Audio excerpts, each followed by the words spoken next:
but the how and the what and the game plan on how to do it has been difficult. And so we've searched long and hard, and we found the best. Okay,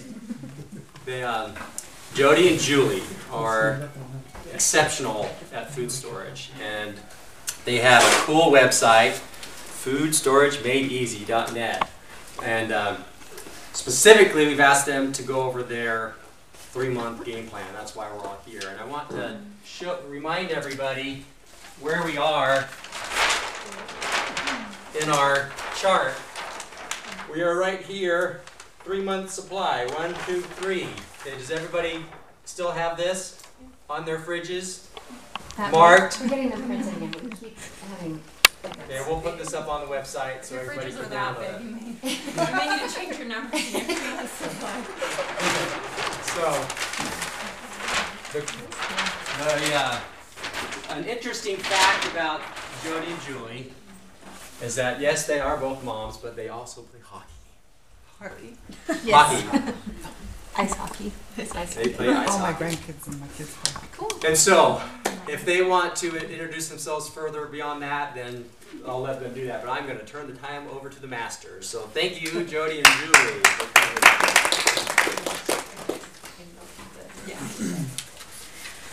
Okay, so 3-month supply.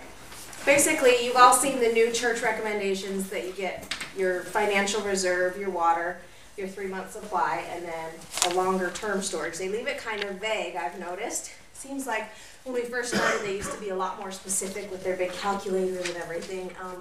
So now people feel like they're on their own with it a little bit. And so we made our website basically because we were trying to figure out how to do it, and all of our sisters were trying to figure out how to do food storage, and we just sort of decided, let's just track it, we'll blog about it, and it'll keep us motivated, and all our sisters can see what we've learned and researched, because we're kind of obsessive about research. So, and it's really overwhelming. So we've kind of broke it down into little steps, one little thing at a time, because that seemed doable for us. And 3-month supply, it falls under our step 3. If you want to look on our site later, you can see all of our steps. But today we're going to just talk about step 3. And one of the things we've noticed is people, even if we give them the tools or we tell them what it is, how to do it, they still kind of are like, but what about this, but what about this, but what about this? And it's sort of stalls you from even starting because you have so many questions. So we came up with 5. They're on the little handouts if anybody didn't get them. If you want to pass them back. These are 5 things to ask yourself when you're getting started. So first is, why am I building a 3-month supply of food? So there's the kind of Mormon reason, which is because the prophet told me to build my food storage. There's also economic, so in the bottom of this paragraph, economic crisis, health benefits, religious reasons, natural disasters, and just for everyday conveniences. When we both were getting started, we always thought, Utah earthquakes, that must be why we're supposed to do food storage. But surprisingly, when we got started, we started with our 3-month supply before we even thought about wheat and the hard stuff. And my husband lost his job about 3 months after we had just started. And I was able to live without buying groceries beyond maybe a little bit of produce and milk and stuff with spending $20 to $50 a month instead of $200 or $300 like we were normally spending. And so that kind of gave me a testimony of the fact that there's many more reasons than you might even think that you need a food storage. And 3-month supply is generally foods you typically eat. So then that brings you kind of to the point of the second question: what kinds of foods do I want to include? I don't know about you, but the foods that I normally eat are not all shelf stable. We don't eat a ton of chili and spaghetti, and that's it.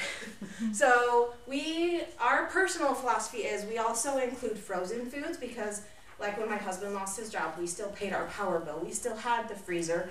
But I also kind of, for me, do a little bit of variation. So on my plan, I plan for having a frozen and then also having like a canned version of it, or you can make it meatless if you want. But for me, the 3-month supply really in budgeting for monthly, like normal grocery budget, 3-month supply can be a huge difference in saving money on your groceries because you're stocking up and you're eating out of your pantry and only replenishing when it's on sale. So for us, we like to do normal recipes. So I went through my little recipe binder that I have, picked recipes that we always eat, and so now when I go through and plan my recipes for the month, 'cause I like to plan recipes every month, I'm lame, but I just go through and I have everything for those recipes. And then we'll show you how to do it all with our chart. It's really cool. So, but it's up to you. Some people feel very strongly that they only want to do shelf stable because they're more worried about a disaster type situation. And that's totally up to you. You can choose to kind of do a mixture.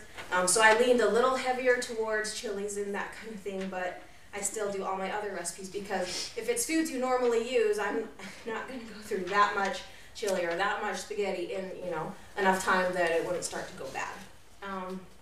And then 3, you figure out how you want to plan what to buy. So this is where the spreadsheet really comes in. Some people, when we first started, Julie kind of said, well, I know what I buy every month anyways.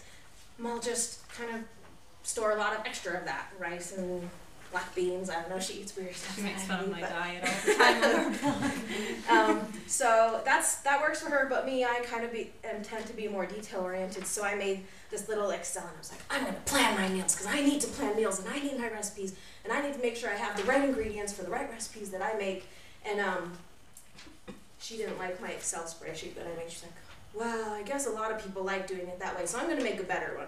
She's the Excel master. I tend to be okay with computers, but she is the Excel guru. So, yeah, she made an awesome spreadsheet. It's actually been one of the features of our website that people have really linked to us a lot, and they really think it's been really helpful. And so now she admits that it's a good way, even though she doesn't necessarily do it all that way yet either. And then for people who don't like Excel, we also have it in a printable PDF format, so you can just fill it in by hand for each meal, but it's still detail oriented. So you plan by the meal, you times it by however many to add up to your 90 days. So those are the different ways you can plan. Then number 4, how much money can I afford to budget? Budget is a big concern with food storage for a lot of people getting started. It used to be one of our big excuses. Well, someday when we have more money, we'll start food storage. When we have more space, we'll start food storage. There's always excuses you can come up with. So what I did, because we were on a pretty tight budget when we started, before my husband lost his job, then it was even tighter after, but I just said, I'm going to allocate $50 a month to stocking up. So on top of my regular groceries, then I would look for sales and coupons and just buy whatever's on my inventory list that I need.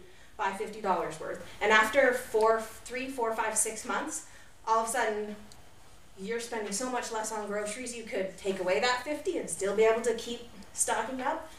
Or what I kind of did was I moved that 50 into more long-term food storage. So then instead of buying cans and ravioli and normal stuff we eat, I spend 50 on wheat or something that month. So other people like to just go and spend a whole bunch of money and buy it all at once. That's what my mom is wanting to do.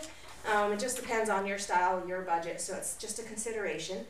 And then 5th, how will I shop for it? So that's kind of the same idea.